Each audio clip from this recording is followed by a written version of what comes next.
না, এটা তো হয় না, ব্যথা লাগে খুব। বসো, এবার বসো। আগে তো একদমই করতে পারতাম না।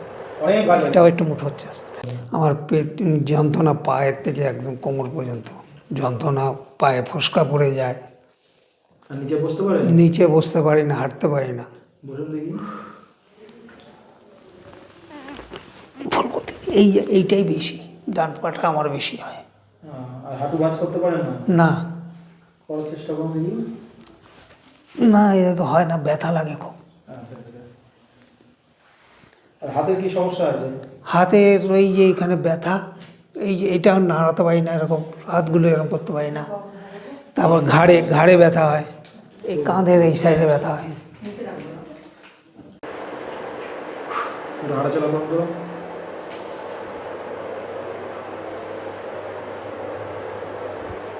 আচ্ছা, হাতটা যে মুঠো করছে এই যে এই আঙ্গুলটা পারে না, তাহলে সে করার চেষ্টা করুন দেখি কী হচ্ছে।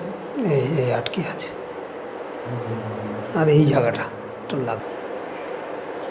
এবার করুন। আগের থেকে একটু হয়েছে, এই জায়গাটাই বেশি লাগছে আমার। ঠিক হয়ে যাবে এখন, একটু সময় লাগবে। আর এই যে ঠিক পা তোলানামা করো দেখি।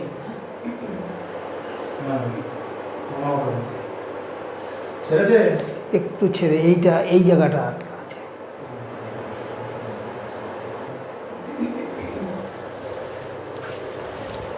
পা ভাঁজ করে বোঝার চেষ্টা করুন। আগের থেকে একটু হয়েছে। ভালো হচ্ছে? হ্যাঁ একটু। ওটা হবে। ওটো দাঁড়াও, আবার ছাড়িয়ে দিন।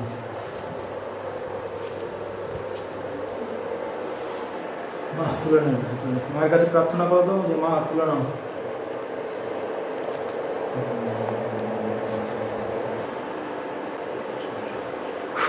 এবার হাঁটাচলা করো।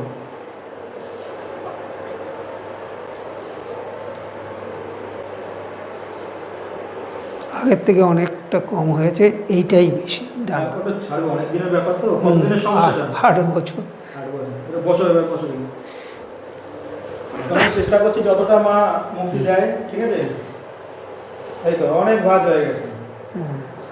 আগে তো একদমই করতে পারতাম না। অনেক ভাঁজ হয়ে গেছে। এটাও একটু মুঠো হচ্ছে আস্তে আস্তে, হ্যাঁ, ওই তো অনেক মোট হচ্ছে। ভার হয়ে থাকে একদম। ঠিক আছে, অসুবিধা নেই।